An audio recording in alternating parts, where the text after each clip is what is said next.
나라로 보면 너무나도 작은 나라고, 인구로 봐도 600만 밖에 안 돼. 600만 명. 그런데 전 세계 노벨상을 몇 퍼센트를 받았냐면 23%를 그 나라가 받았습니다. 대단한 거예요. 숫자적으로 하면은 우리나라가 1명 받았는데 그것은 몇 명을 받았냐면 180명을 받았어요. 누군가요? 이스라엘 유대인들이 그렇습니다. 대단하죠. 왜 그럴까? 왜 그들이 그렇게 많이 받았을까? 유대인들의 IQ가 상당히 높겠죠. 우리나라보다 유대인들이 머리가 더 좋을 것 같아요? 안 좋을 것 같아요? 예?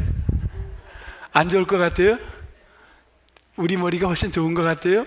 한번 보세요. 숫자. 요게 뭘까? 요게요. 예?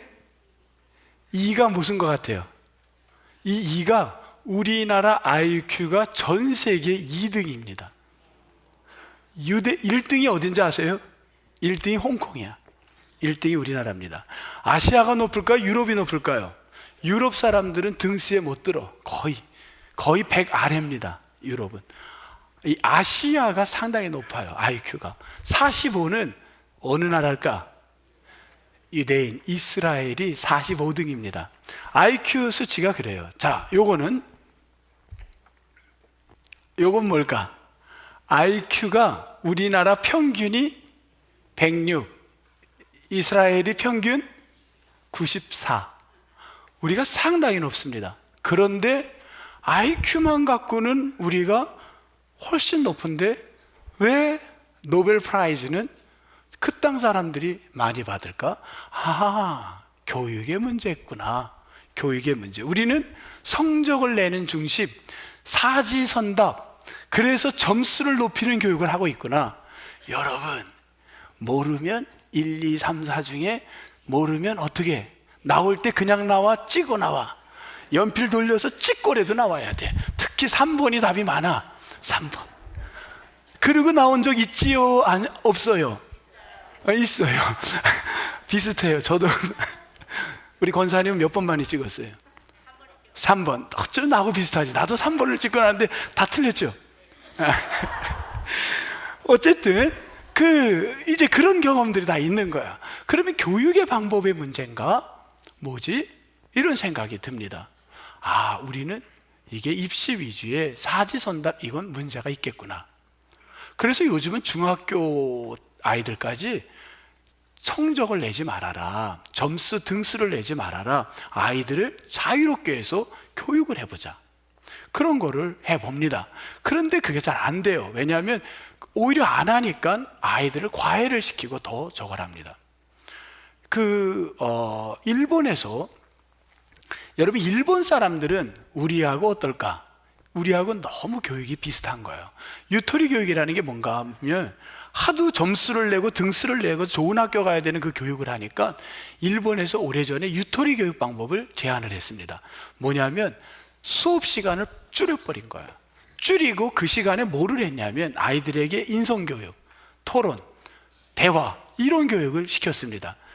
굉장히 좋을 것 같았는데 실패합니다. 유토리 교육이 일본에서. 왜 실패를 했냐면요, 부모들이 공교육에서 공부를 안 시키니까 뭘로 전향을 시키냐면 사교육으로 바꿨습니다. 학교에서 수업이 없어? 공부를 안 해? 사교육.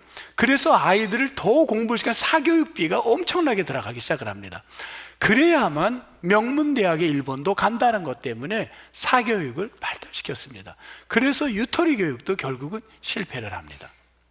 그런데 일본의 교육이나 한국의 교육이나 문제점은 똑같아요. 그런데 일본은 노벨 프라이즈가 몇 명이 나왔냐면 26명이 나와요. 그럼 일본은 뭔가 IQ가 일본이 한국 사람보다 좋아요, 안 좋아요? 재봤어? 그럼 한번 볼게요.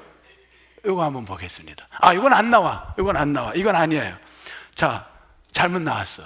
이건 뭐냐면요, 우리나라가 최근에, 아까 2등, 홍콩 다음에 우리가 2등이라 그랬는데 최근에 IQ 검사를 했더니만 우리가 4등이 됐어요.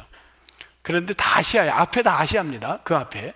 근데 일본이 몇 등을 했냐면요, 6등을 합니다.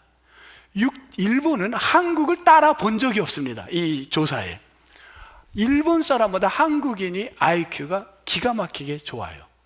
그런데 노벨 프라이즈는 거기가 26명이 나왔고 우리는 1명밖에 안 나온 거예요.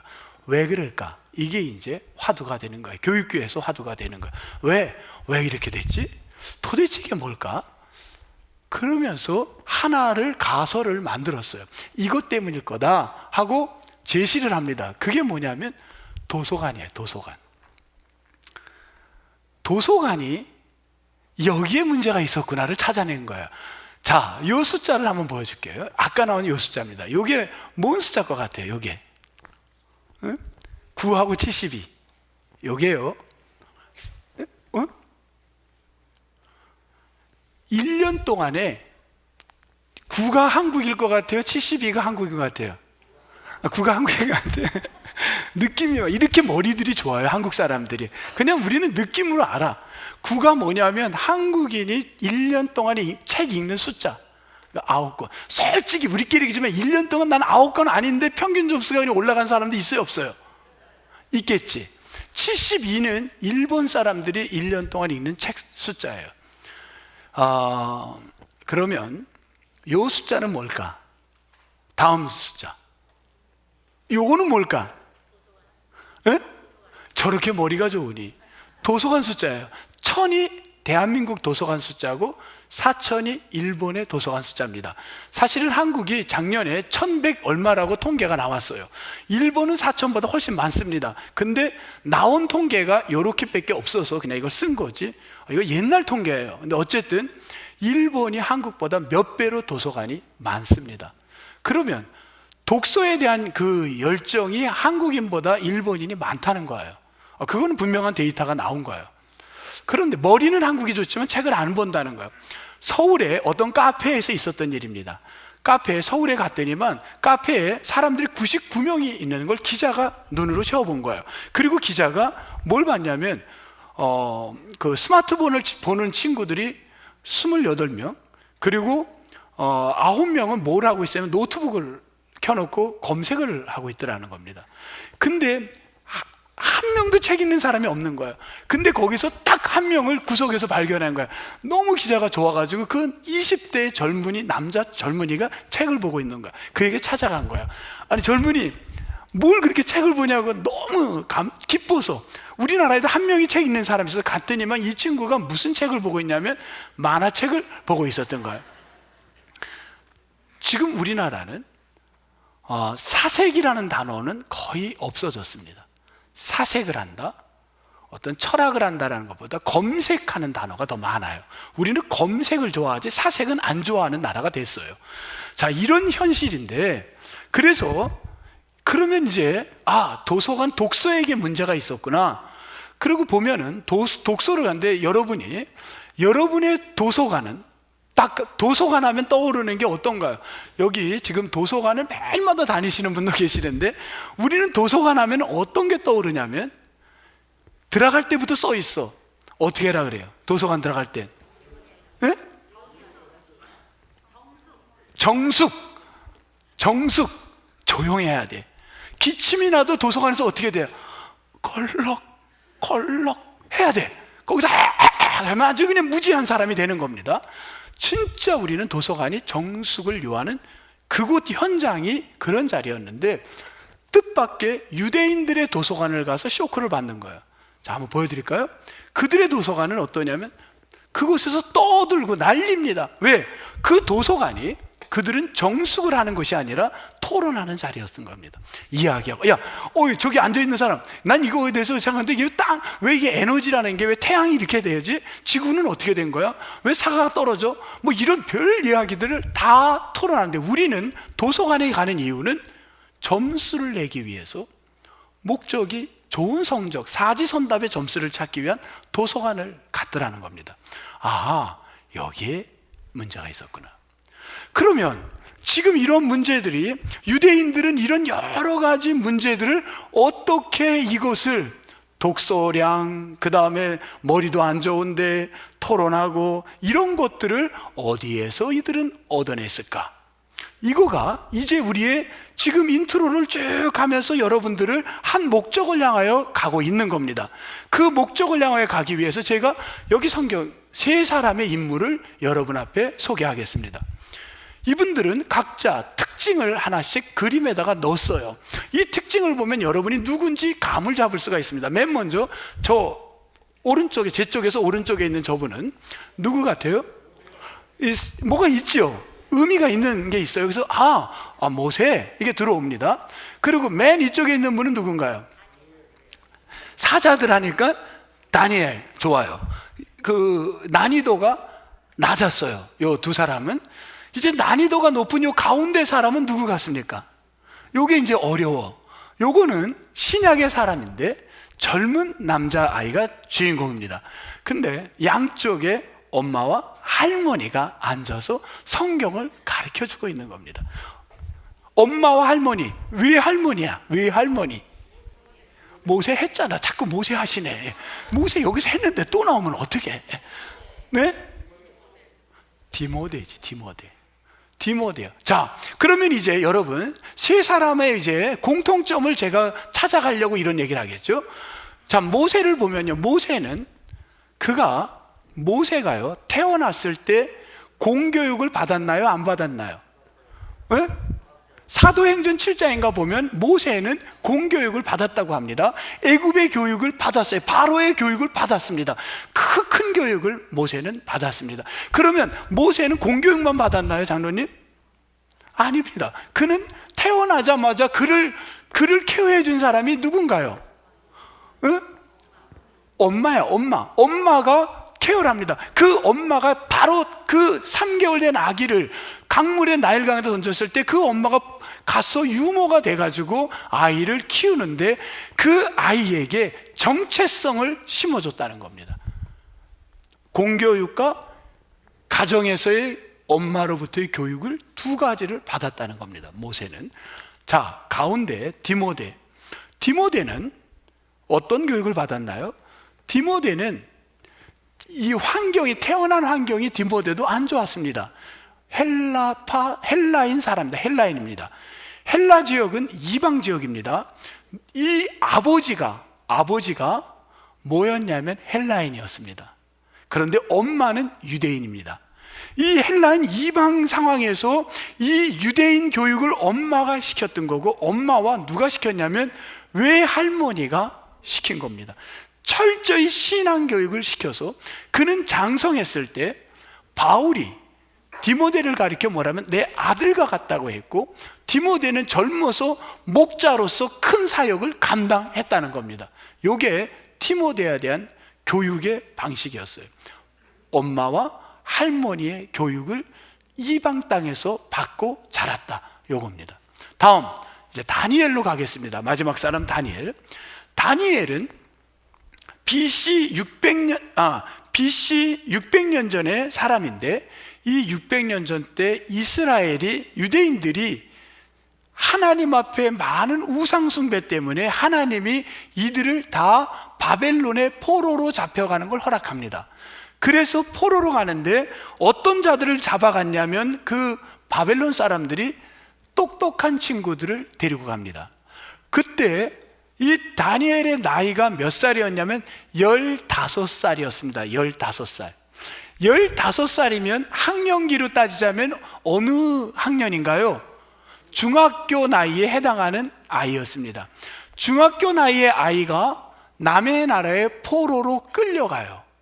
그곳에 끌려갔는데 거기에 젊은 아이들을 끌고 와가지고 이 느부갓네살 왕이 뭐를 하냐면요, 이미 남의 나라에서 끌고 온 아이들 중에 똑똑한 아이들을 찾아내서 영재 교육을 시킵니다. 15살 때 영재 교육을 시키는데, 이 영재 교육을 시키는데 브레인은 뭐와 중요한 연관이 있냐면 음식과 연관이 돼요.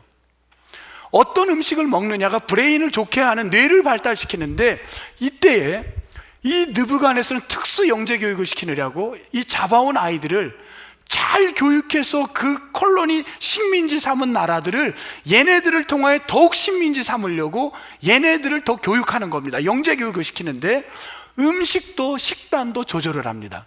아무거나 못 먹게 한 거예요. 무슨 음식을 주냐면 얘네들에게 최고의 음식을 주는데 고기류, 육류를 줍니다. 여러 가지 음식 중에. 근데 15살 된 아이가, 중학생 나이가, 얘가 그 음식을 받아들고 뭐라 그러냐면, 남의 나라에 끌려온 불안과 두려움에 부모와 떨어져서 이곳에 남의 나라에 포로로 온 거예요. 유학 온 게 아닙니다. 포로로 왔는데 그때 얼마나 두렵겠습니까? 그런데 그 아이가 그 음식을 받아놓고 뭐라 그러냐면, 자기와 친구들이 2명이 더 있었어요. 그 친구들이 같이 있는 데서 뭐라고 하냐면 이런 얘기를 합니다. Please test us. 복수를 해요. 복수. 우리들. Please test us. 우리들을 제발 테스트 해보세요. 우리에게 이 음식을 주지 말고 테스트 해보세요. 우리 브레인이 이거를 안 먹어도 훨씬 더 건강한 브레인이 될 수 있습니다. 뇌가 발달할 수 있어요. 그러니 이 좋은 음식 주지 마세요 라고 이야기를 합니다. 왜 그랬냐면, 이 음식은 당시에 그들이 싫어하는 유대인들이 어려서부터 교육을 받지 않으면 이건 나올 수 없는 거예요. 우상을 제사했던 음식을 그 시대에 제물로 드렸던 걸 먹으라고 고기를 갖다 준 거예요. 그 음식이 제사 음식인 줄 알고는 이 다니엘과 친구들이 뭐라냐? Please test us. 우리를 테스트 해보세요. 난 이거 먹고 싶지 않습니다. 이게 아무리 좋아도 내 뇌를 발달해도 나는 이걸 먹을 수가 없습니다. 차라리 내가 식물을 먹어도 내 뇌는 건강해질 겁니다. 이 얘기를 하는 거예요. 그리고는 그 음식을 안 먹습니다. No thank you 한 거예요. 그리고는 뭘 먹냐면 채소를 먹겠다고, 그런 이야기를 15살짜리 아이가 남의 나라에 끌려갔는데 그런 얘기를 하고 있는 거예요. 이게 논리적입니까? 이건 무슨 말로 여러분이 이야기를 하겠습니까? 그뿐이 아니에요. 지금 아까 보였던 그림, 아까 그림 보여주세요. 이 사자굴 속에 있는 이 그림은 1600년경에 그 루벤스가 그린 거예요. 독일 사람입니다. 루벤스는. 독일 사람 루벤스가 이 그림을 그릴 때 독일에서 태어났지만 벨기에와 네덜란드에 가서 작품 활동을 합니다. 미술을 그리는데, 이 그림은 1615년, 이 그림은 어디에다가 이제 그걸 그려서 지금은 어디에 보관하고 있냐? 미국의 워싱턴 DC의 박물관에 보관되어 있는 그림입니다. 아주 독실한 크리스찬이에요, 루벤스도. 저 그림 속에서 보면 알겠지만 다니엘이 어떻습니까? 15살짜리 아이가 사자굴에 들어가서 눈 하나 깜짝 안 하고 들어갈 수 있다? 여러분, 아마 우리 어른이 돼도, 목사도 저런 상황에 사자굴에 들어가는 건 아마 거의 절망적 상황일 겁니다. 어떻게 저런 게 나올까? 교육인데, 무슨 교육이냐면 그 다니엘도 2가지 교육을 받습니다. 자, 성경에서 2가지 교육을 확인하겠습니다. 다니엘서 1장 4절 한번 확인하겠습니다.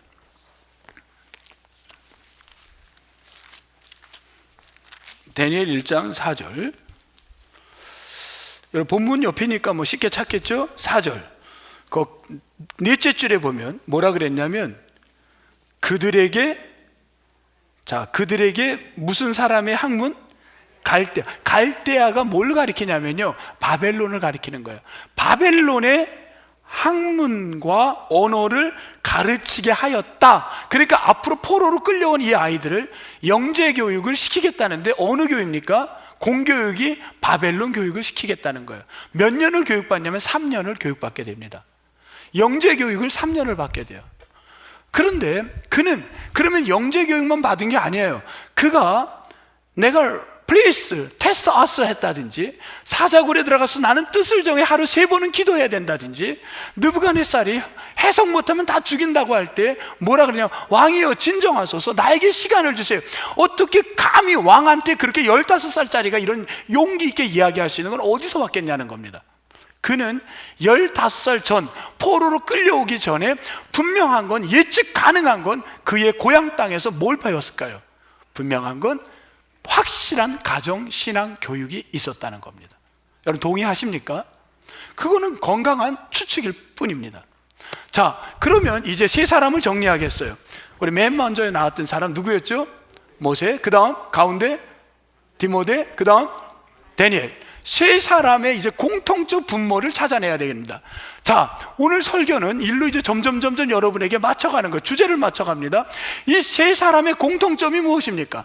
여러분 각자가 생각해 보세요. 세 사람의 공통점. 저는 이 세 사람의 공통점을 이렇게 정리를 했습니다. 1. 누구의 역량? 실제로는 엄마의 역량이 큽니다. 교육에 있어서. 그런데 아버지들과도 중요하기에 저는 패밀리라고 이름을 졌습니다. 그러나 엄마와 외할머니 매우 중요합니다. 성경의 유대인들의 교육에 있어서 이 역할은 굉장히 중요했다는 거예요. 엄마의 역량, 가족의 역량이라고 하겠습니다. 가족의 역량 분명해요. 가족의 역량. 두 번째, 이 교육을 통한 이 사람들에게 신앙의 분명한 자기 정체성, 내가 누군지. 세 번째, 조기 교육, 조기 신앙 교육. 이 세 가지, 여러분 충분히 세 사람을 통해서 유추해낼 수 있는 결론 아닙니까? 여러분 동의하세요? 동의가 되면 아멘으로 답을 하시면 좋겠어요. 동의가 됩니까? 이제 잠시 공동회의 하는데 공동회의가 딱 이런 스타일이에요. 동의하십니까? 그리고 이제 넘어가는 거예요. 딱 이 스타일을 여러분 동의가 됐어요. 이 세 가지는 이 세 사람 유대인들 교육의 핵심 키워드는 역량은 가족, 자기 정체성, 신앙의 이른 시간, 조기, 프리포더링, 신앙 교육, 이거를 시켰다는 거예요. 이 신앙 교육을, 이 세 가지가 어디에서 일어났냐, 어떻게 해서 이것이 됐느냐면요, 이게 뭐냐면 이 세 가지가 일어난 데가 여러분 어딘지 압니까? 성경에 유대인들에게 끊임없이 신명기에 나오고 계속 나오는 게 뭐냐면 쉐마, 가정 예배라는 거예요. 가정 예배. 한번 따라해 보겠어요. 우리 어려운 말이 아니니까 가정 예배. 가정 예배를 태어나서 일생 동안 내 생애에 한 번이라도 집에서 예배를 가족들이 드려본 분만, 한 번만이라도 드려보신 분들은 고개를 가만히 빳빳하게 서 계시고, 내 태어나서 나는 한 번도 내 생애에 안 드려봤던 분만 고개를 끄덕끄덕 해주시기 바랍니다. 어쨌든 우리는 가정 예배라는 걸 일생에 한 번이라도 드려봤을 겁니다.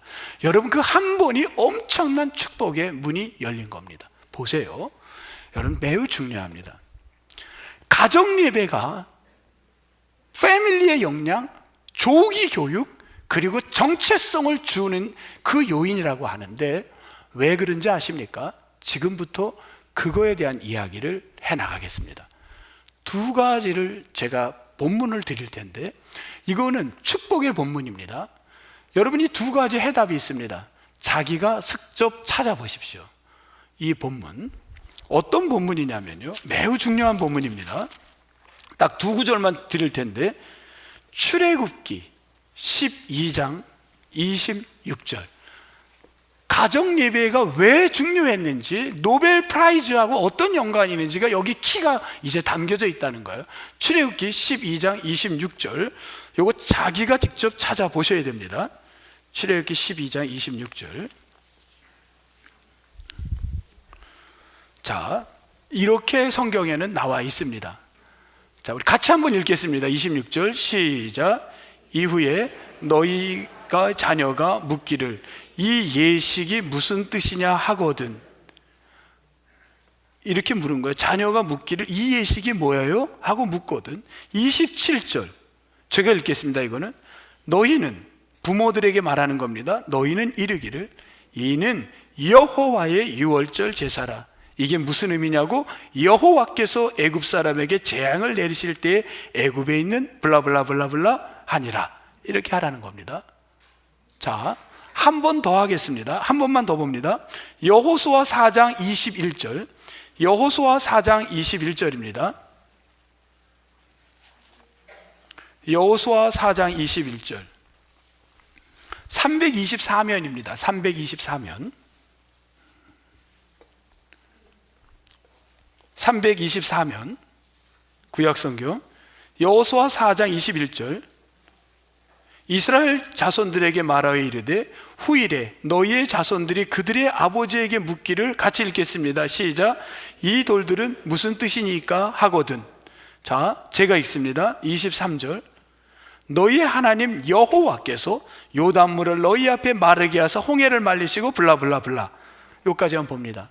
지금 딱 두 군데를 봤는데 이 두 군데에서는 자녀가 가정에서 예배를 통하여 뭘 하냐면 찾아냈습니까? Why? 질문이야. Why? 이 가정 예배는 끝없이 하는 게 무슨 작업이냐? Why예요. Why? 왜? 이 돌을 왜 이걸 우리가 먹어야 되고 이 절기가 왜 지켜야 됩니까? 왜? Why? 끝없는 Why입니다. 그때의 부모는 요게 이제 중요한 겁니다. 부모는 반드시 대답을 할 때 answer에 반드시 들어가야 되는 중심, 이 중심 때문에 사자굴에서도 변동이 없었고 총리가 돼도 변함이 없었고 총리가 못 돼도 변함이 없었고 그것은 뭐였냐면 요거였던 거예요. 분명한 뭐가 있었냐면요, 모세에게도 디모데에게도 있었던 분명한 건 자녀가 부모에게 받았던 건 뭐였냐면 대답할 때 반드시 주어가 누구였습니까? 아까 여호와였던 거예요. 이 두 가지가 이 가정예배의 핵심 키워드였다는 겁니다. 여러분도 가정예배를 한 번은 드렸다는데 이상은 저희가 예를 제가 지난 특별 새벽 예배 때 2주 전 간증을 했습니다. 저는 고등학교 3학년 때까지 가정예배를 드렸습니다. 꼭 예배를 드릴 때는 어디서 드렸냐면 식탁을 차려놔요. 밥을 차려놓고 식구들이 이렇게 둘러앉았습니다. 그러면 찬송가를 불렀어요. 아까 여러분이 불렀던 것처럼 뭐였죠? 그런 찬송가를 부르면 그날은 너무너무 럭키한 날이에요. 눈을 들어 산을 보니 딱 2절이야 이건. 얼마나 그날은 감사한지 땡큐 가셔야 진짜. 눈을 들어 산을, 템포는 항상 좀 빨리 가야 돼. 늦으면 안 돼. 눈을 들어 산을 보니 랄랄랄랄랄랄라 아멘 다 끝나. 그러면 그때부터 성경을 읽는데 어떻게 하냐면 성경은 이렇게 읽습니다. 먼저 시작을 누군가가 시작을 해요. 내가 인자와 정의를 노래하겠나이다 아멘. 그럼 그 다음 줄 알아요. 내가 완전한 길을, 그 다음 줄 알아요. 이건 놓칠까 봐 이거 한눈 팔 수가 없는 거예요. 계속 돌아가야 되니까. 몇 장을? 10장을 돌아가야 돼. 나는 그때 얻은 건 딱 두 가지입니다. 인내력, 그리고 뭘 얻었냐면 책 읽는 것. 그거 외에는 별로 없어요. 내 다시는 커봐라, 내가 가정 예배를 드리나. 나는 그렇게 자랐습니다. 그런데 같은 시간에 가정 예배를 드렸던 유대인들, 이들은 이런 방법을 선택하지 않았습니다. 이들은 why?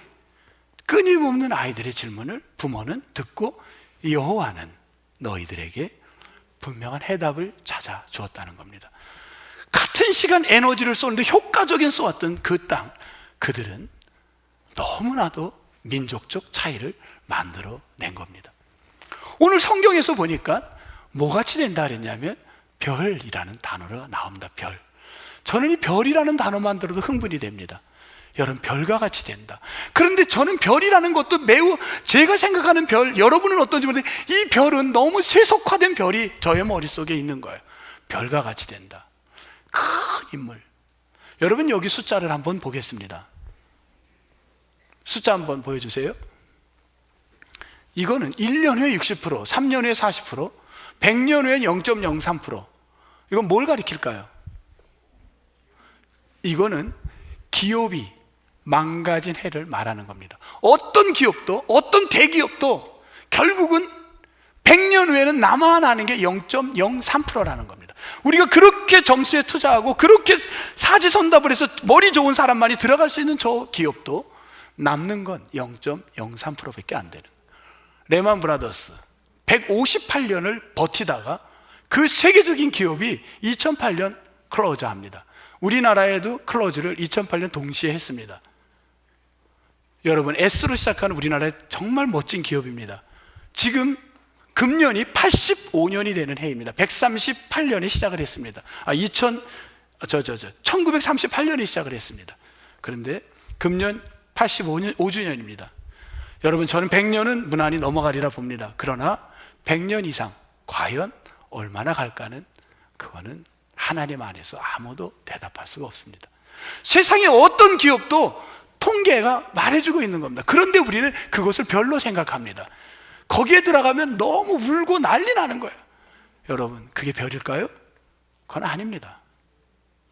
오늘 성경에서 말하는 별은 그것이 되라는 게, 여러분 노벨 프라이즈라는 게 그것을 말하는 게 아니라, 노벨 프라이즈는 지금 정치적으로 얼마나 이용되고 얼마나 나쁜 정치적으로 유럽인들만 받고 돈을 쓰고 그런 것이 되는 것도 실제로 많이 있습니다.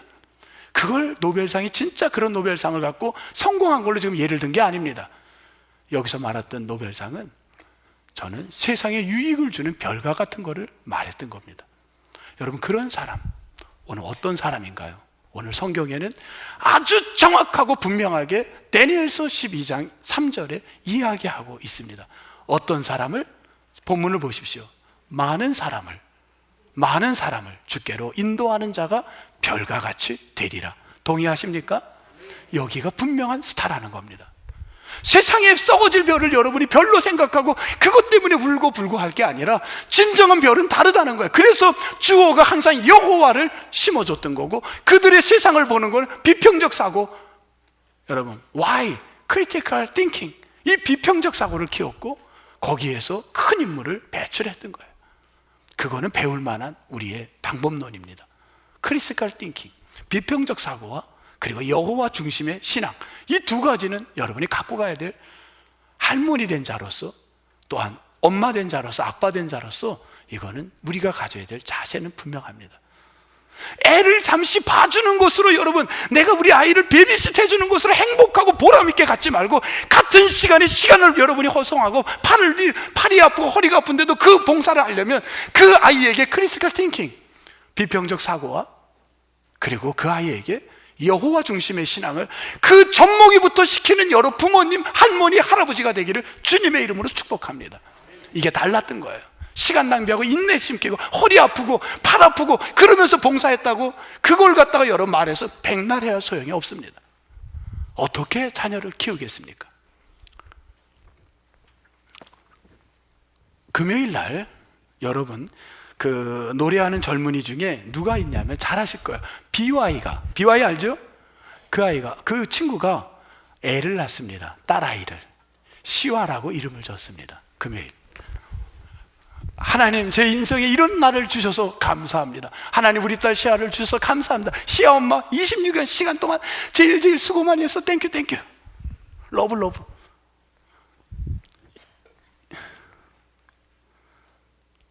쇼미더머니에서 갑자기 스타가 된 거죠. 그리고는 대중음악에다가 하나님이라는 이름을, 주님이라는 걸 두세 개씩 집어넣고 깜짝 스타가 된 겁니다.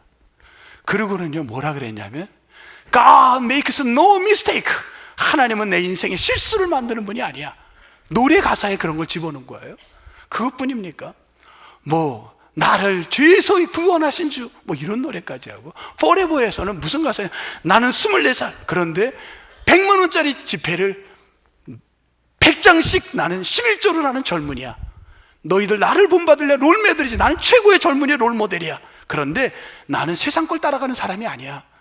이런 자기 정체성을 심어준 이 젊은이, 이 목사님을 통해 들은 이야기입니다. 주승준 목사님을 통해 들은 이야기인데, 그 교회에 출석하고 어려서부터 신앙생활을 했는데 청년부에서 그렇게 찬양 인도를 하고 교사로 봉사를 하고 너무 어린 시절부터 신앙적 교육을 받은 젊은이랍니다.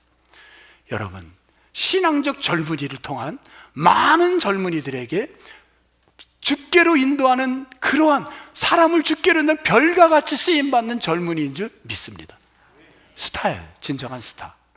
스타는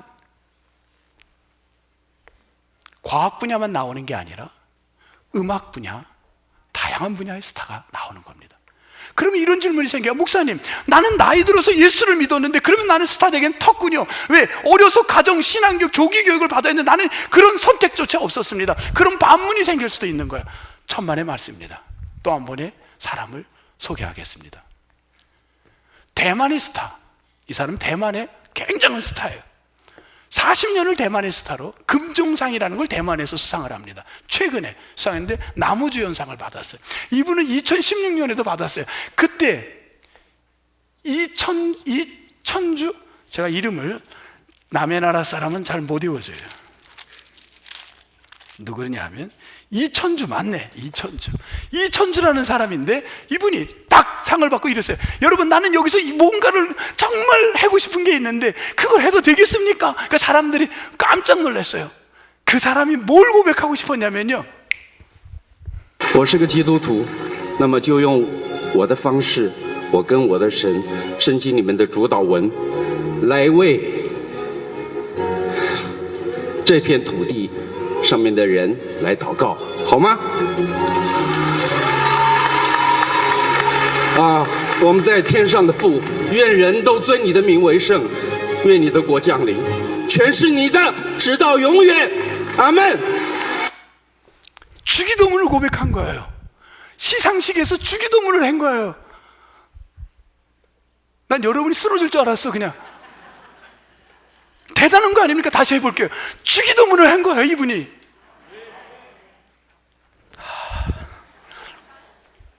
보통 일이 아니잖아요. 여러분 할 수 있겠어요? 기자가 따라 붙었습니다, 그날. 아니 선생님, 어떻게 시상식에서 주기도문을 읽습니까? 종교적인 걸 합니까?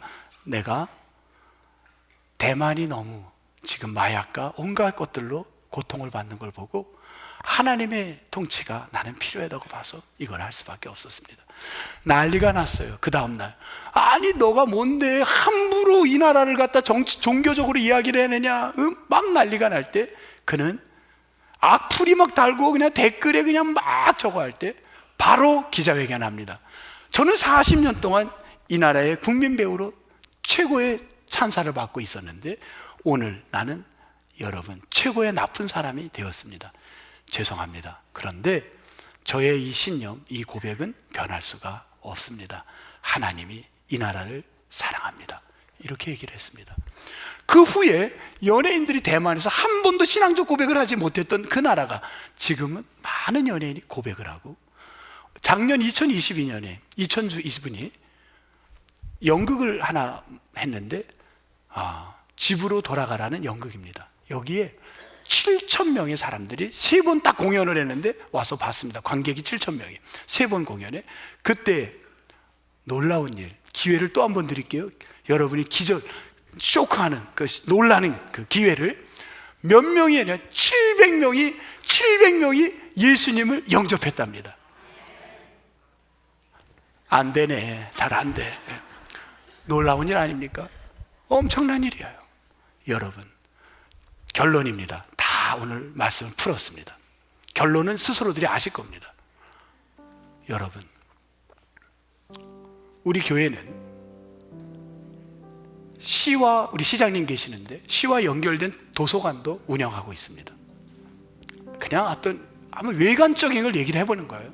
그 다음 새벽마다 여러분은 어떻게 받아들인지 몰라도 한 사람 자기 먹고 살 게 아니라 서너 명을 먹여 살리고 수십 명을 먹여 살리고 수백 명을 먹여 살리고 수천 명을 먹여 살릴 그런 사람, 하나님 노벨상과 같은 인정받는, 제가 말했던 노벨상의 가치는 이야기했죠. 그런 젊은이들이 나오게 해달라고 새벽마다 매일 기도합니다. 그렇다면 이제 한 가지, 남은 필요 충분 한 가지입니다. 뭡니까? 가정 예배입니다. 크리티컬 띵킹, 비평적 사고와 여호와 중심의 철저한 신앙, 이게 여러분의 과제입니다. 두 가지는 이미 충분 조건에 갖춰졌습니다. 한 가지 조건을 여러분이 만들어 가셔서 정말 필요한 인물들을 여러분 자손들에게 만들어내는, 600만 밖에 안 되는데 만들지 않았습니까? 우리 158만의 강원도민, 춘천, 전 세계로 보면 약하디 약한 지역일 겁니다. 그런데 우리가 이것을 준비하고 나간다면 어떠한 역사를 이 땅을 통해서 이뤄낼지 누가 아시겠습니까? 그런데 우리는 그동안 코로나로 정말 어려운 시기에 정직하게 여러분 스스로가 자문해 보십시오. 진짜 예배할 수 없을 때 집에서 저런 간절한 마음으로 가정의 신앙교육을 위하여 아이들에게 본을 보였습니까? 진짜 찬양을 뜨겁게 했습니까? 성경을 진짜 가슴 아파하며 읽었습니까? 진짜 말씀 앞에 무릎을 꿇고 예배를 드렸습니까? 진짜 물질을 하나님께 뜨겁게 드렸습니까? 여러분 스스로가 보면서 내가 그만한 인물이 요게벳과 같은 엄마가 유니스와 같은 사람인가, 로이스와 같은 할머니인가, 스스로를 자문하시면서 오늘 그 부끄러운 마음을, 가슴을 치시기 바랍니다. 왜 내가 이런 자녀를 못 만들고 있는지, 그거는 여러분 스스로가 가슴을 쳐야 될 일입니다. 여러분 모두 하나님이 준 보석 같은 그 자녀들을 정말 멋진 크리스찬의 자녀들로 양육하여 큰 인물이 되어 이 강원도 땅에, 이 춘천 땅에 놀라운 빛의 역사들이 일어나게 되기를 주님의 이름으로 축복합니다. 하나님 감사합니다. 저희들이 여러 가지 환경적 여러 가지 입지적 부족한 게 많은 지역입니다. 그런데 우리에게 하나님 기도가 있지 않습니까? 우리가 가정이 예배로 살아나기를 원하고 있지 않습니까? 놀라운 역사가 일어날 줄 믿습니다. 놀라운 빛과 같은 역사가, 별과 같은 자녀들이 나오게 될 줄 믿습니다. 각자 전 분야에, 음악, 스포츠, 다양한 분야에 큰 인물들이 배출되는 이 춘천이 되고 강원도가 되게 도와 주옵소서. 소망하옵고 예수님 이름으로 기도합니다. 아멘.